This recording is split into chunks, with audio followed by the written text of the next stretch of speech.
Senhor presidente, venho a essa tribuna com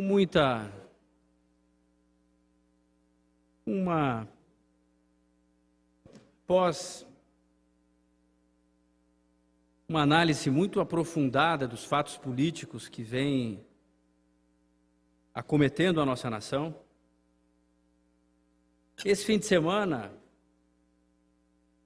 após analisar amplamente a repercussão em todos os meios de comunicação,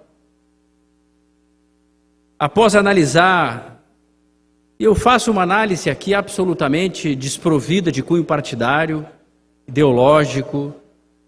Nosso objetivo já foi muito bem pontuado aqui pelo nosso presidente Ibsen, não é partidarizar responsabilidades.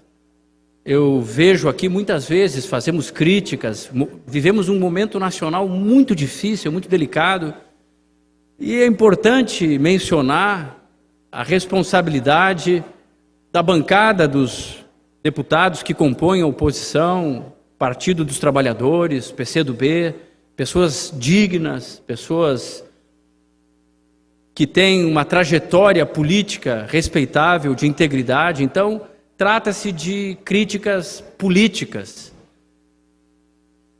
Mas, realmente, analisando o que vem acontecendo no nosso país, nós entendemos que nunca na nossa história nós vivemos um momento tão grave, tão crítico, de tão descontrole das instituições, um descontrole tão grande em relação à questão da corrupção.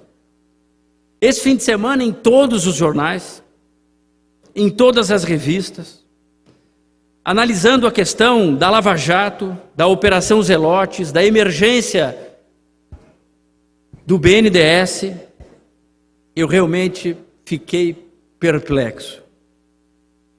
A questão da Operação Zelote, que já se configurou no maior caso de corrupção da história do nosso país, com 5,6 bilhões já gravados como um dano ao erário.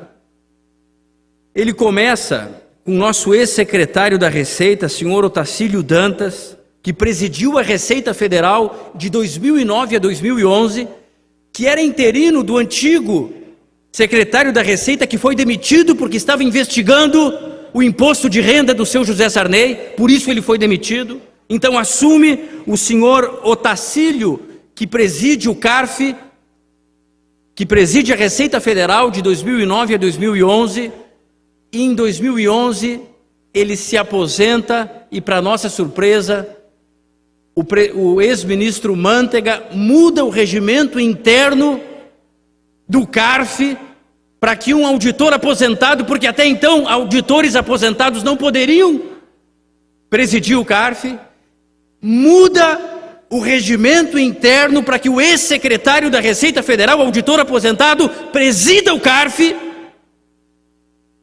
Quando ele assume a presidência do CARF, o seu genro, que compunha a instância máxima recursal do CARF, sai do CARF e adivinha o que ele passa a fazer? Monta um escritório de advocacia para representar empresas com interesse no CARF. Eu estou falando do ex-secretário da Receita Federal, a autoridade máxima do que se trata da Receita do Tesouro do nosso país.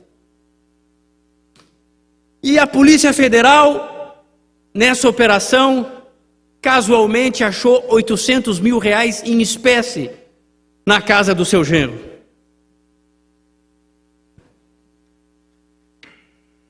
E não para por aí. Nós temos a figura da ex-ministra-chefe da Casa Civil, diga-se de passagem, os ex-ministros da Casa Civil do governo Lula e Dilma, todos ficaram milionários. Nós temos aqui no caso da Erenice Guerra, também montou um escritório de consultoria para representar empresas fazendo advocacia tributária especializada em reduzir multas da onde? Do CARF. Bom, o José Dirceu também era um consultor dos contratos internacionais com as empreiteiras em Cuba, na Venezuela. O Palocci também era.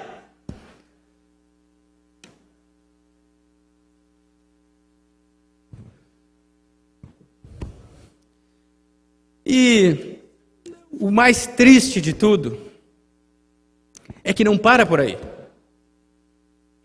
Mais triste é que a impressão que eu tenho é que parece que nós estamos vendo a ponta de um iceberg.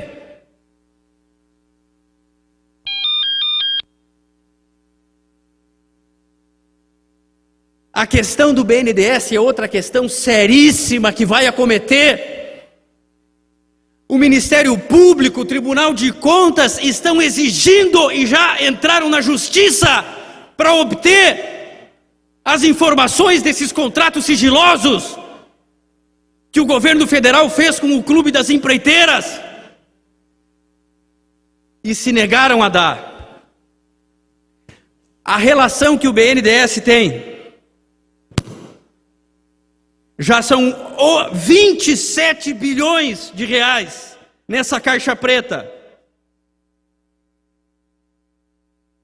São juros subsidiados, 20 anos de carência, contrato secreto, sem licitação, com o mesmo Clube das Empreiteiras,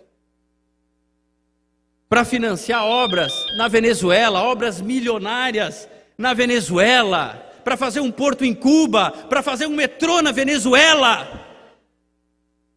Você tem que usar, agora é tempo para atacar, você tem que usar o fim.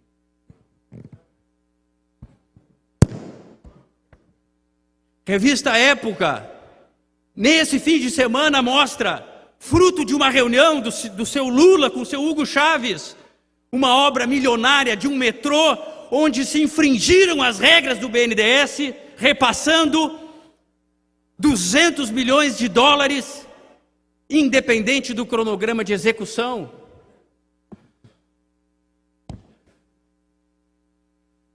O que eu quero dizer, senhor presidente, é que parece que para algumas pessoas esse país não tem lei.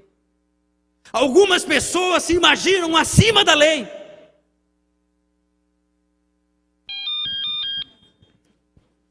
Por isso, não tenho tempo nessa oportunidade, mas quero dizer que a proposta mais importante que eu vejo para esse país nesse momento, o que as ruas estão pedindo não é uma reforma política. A reforma política é importante, mas não é o que as ruas, a sociedade indignada com o que está acontecendo, não é o que eles estão pedindo. O que eles estão pedindo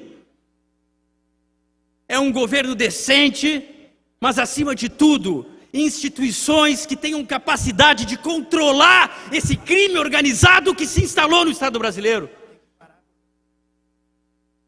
Como, por exemplo, o pacote anticorrupção da Procuradoria-Geral da República, como a reforma do processo penal proposta pela Associação dos Juízes Federais e o juiz Sérgio Moro. É isso que realmente